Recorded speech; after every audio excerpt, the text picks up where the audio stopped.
Bien, chers élèves, bonjour. Nous allons continuer notre course. Et donc, cette fois-ci, nous allons voir un autre solide qui s'appelle le cône. Je précise très bien que cône est du genre masculin. Donc, on dit un cône ou le cône. Alors, nous allons d'abord vous présenter la figure, le solide.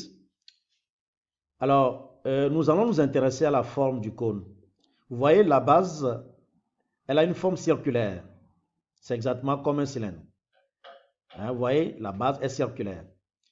Et nous avons là la hauteur et les unités fondamentales ou les dimensions importantes dont nous avons besoin, c'est de connaître le rayon du cône et puis la hauteur, tout simplement.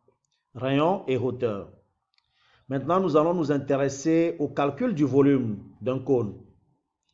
Alors, le volume d'un cône est simple à connaître. C'est l'aire de base fois hauteur divisé par 3. Pourquoi on divise par 3? Je ferai une autre démonstration là-dessus après. Mais vous retenez que le volume d'un cône est égal à l'aire de base multiplié par la hauteur divisé par 3. L'aire de base, nous avons déjà vu comment on calcule l'aire d'un cercle. On l'a déjà vu avec un cylindre. Hein? Donc, c'est le même calcul. L'aire de base, c'est rayon au carré fois pi. D'accord? Ça veut dire que, autrement dit, le volume d'un cône, c'est rayon au carré fois pi fois hauteur divisé par 3. Donc, c'est les mêmes formules. D'accord? Bien. Donc, ça veut dire quoi? Ça veut dire que si dans un exercice, on m'a donné le rayon, on m'a donné la hauteur, je peux calculer le volume du cône en faisant tout simplement rayon au carré fois pi fois hauteur divisé par 3. Et je précise également ici que la valeur de pi que vous devez choisir, c'est directement sur la calculatrice. Donc, ne choisissez jamais 3,14. Donc, je vous ai montré comment on peut faire rentrer la valeur de pi sur la calculatrice. Voilà. Donc, voilà donc ainsi et donner la formule, hein, pour calculer le volume d'un cône. Alors, nous allons donc faire un exercice d'application.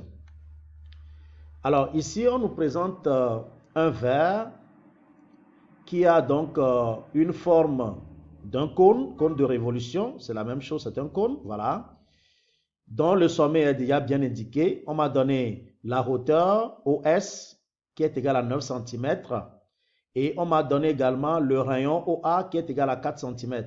Ici, on me demande de montrer que le volume de ce verre en centimètres cubes est égal à 150,8. Voilà, donc on me demande simplement de montrer que le volume de ce cône donne 150,8 cm3. Alors, lorsque la consigne est donnée de cette manière, le travail est plus simple. Parce que lorsque vous finissez de calculer, vous devez vérifier. Quand on dit montrer, ça veut dire nous allons calculer le volume de ce cône et voir si nous allons trouver donc 150,8. Vous voyez, c'est plus. Lorsque la consigne est donnée de cette manière, le travail est plus facile que quand on vous demande simplement de calculer le volume du cône. Ouais. Quand on vous demande de calculer le volume du cône, même si vous faussez le calcul, vous ne le saurez pas. Alors que si on dit montrer que le volume de ce verre est égal à 150,8, là, lorsque vous ne trouvez pas 150,8, vous allez vous interroger. Vous allez voir là où vous avez fait l'erreur. Vous voyez un peu? C'est ça un peu l'avantage de ce genre de consignes. Et souvent au brevet, on vous pose des questions de cette manière. Donc, habituez-vous en même temps à répondre, hein, à ce genre de consignes. Voilà. Alors, qu'est-ce que je fais lorsqu'on me pose la question de cette manière? Montrer que le volume de ce verre est égal à 150,8 cm3. Alors, la première chose que je vais faire, c'est d'abord de mettre la formule. Volume du cône est égal à rayon au carré fois pi fois hauteur sur 3. Vous voyez? Alors, le rayon, c'est OA, donc je préfère mettre OA au carré en même temps, fois pi fois OS qui est la hauteur divisé par 3. Alors, je remplace pi, alors 4 au carré, puisque le rayon, c'est 4 cm. Donc, ça fait 4 cm. Donc, 4 au carré fois pi fois 9 divisé par 3, ça me donne 48 pi. N'oubliez pas que 48 pi, c'est la valeur exacte. Alors, arrondi, ça donne 150,8. Donc, exactement, je viens de trouver la valeur demandée. Alors, le volume de ce verre est égal donc à 150,8 cm3. Vous voyez? Voilà, donc c'est pas difficile. D'accord? L'essentiel, c'est de connaître la formule qui permet de calculer le volume d'un cône, qui est donc volume d'un cône égal à rayon au carré fois pi fois hauteur sur 3, divisé par 3, tout simplement. D'accord? Voilà. Donc, comme devoir de maison, ça c'est très simple, donc je vais vous demander de me faire d'abord cet exercice, l'exercice numéro 1. Alors, Zéna remplit ce verre de jus d'orange, calculez le volume de ce verre. Alors, n'oubliez pas, ici, le rayon de ce cône est égal à 5,5, c'est bien montré par la figure. Et puis, la hauteur du cône, la hauteur de tout le verre est égale à 8 cm. Et puis, donc, la hauteur de cette partie, on m'a donné aussi, et la partie que vous allez tenir à la main aussi à une hauteur de 3 cm. Donc, avec ça, maintenant, vous pouvez faire vos calculs pour trouver donc le volume de ce verre, le verre donc de Zéna. D'accord? Ça, c'est l'exercice numéro 1. Vous allez faire également l'exercice numéro 2. Et voilà, c'est une citerne. Donc, on considère une citerne dans la figure est ci-dessous. Calculer son volume. Alors, voilà, vous avez donc la citerne qui a deux solides. Il y a d'abord un cylindre et puis ici en haut, un cône. Alors, pour calculer le volume d'un cylindre, vous savez ce que vous devez faire. Pour calculer le volume de ce cône aussi, vous savez ce que vous devez faire. Je vous laisse réfléchir. L'exercice numéro 3, voilà.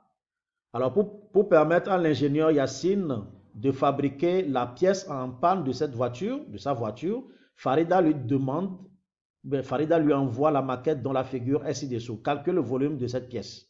Voilà. Vous devez savoir quels sont les solides qui composent cette pièce et est-ce que les dimensions nécessaires. N'oubliez pas que cette pièce est constituée d'un cylindre et puis d'un cône.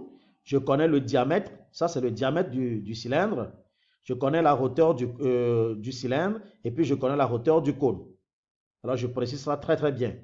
J'ai là le diamètre du cylindre, j'ai la hauteur du cylindre, j'ai la hauteur du cône. Donc, je pense qu'avec toutes les mesures données, toutes les dimensions données, vous pouvez être capable donc de calculer le volume de cette pièce. Exercice numéro 4. Alors, calculer le volume de ce verre. Calculer le volume de ce verre. Alors, voilà le verre qu'on nous a donné. Ça ressemble un peu au verre de Zéna. Voilà. Là, vous avez le diamètre.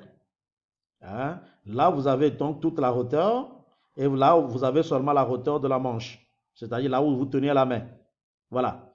Et donc, avec ça, vous pouvez donc essayer donc de calculer le volume de ce verre. Donc, voilà donc le travail demandé. L'exercice numéro 5 maintenant, que vous avez en face de vous. C'est le dernier exercice pour le cône. Alors, ici, vous allez calculer le volume du tronc du cône, la partie coloriée de ce cône. Faites attention, lorsque je parle du tronc du cône, c'est la partie que j'ai coloriée là. C'est ça qu'on appelle tronc du cône. D'accord? Le volume du tronc du cône, la partie qui est en couleur là, c'est ça qu'on appelle tronc d'un cône. Ce n'est pas tout le cône en entier, mais c'est la partie qui est coloriée. D'accord? Alors, pour calculer le volume du tronc du cône, je crois que normalement, je vais vous donner quand même quelques indices qui vont vous permettre de le faire. Vous devez calculer le volume du grand cône d'abord. Et vous allez calculer aussi le volume de ce petit cône. Et lorsque vous faites le grand cône moins le petit cône, vous devez trouver le tronc du cône. Je répète, vous calculez d'abord le volume du grand cône. Vous connaissez donc la formule pour calculer le volume du grand cône. Ensuite, vous calculez le volume de ce petit cône, puisque peut-être que je vais couper cette partie. Alors là, j'ai un petit cône là. Je connais son rayon.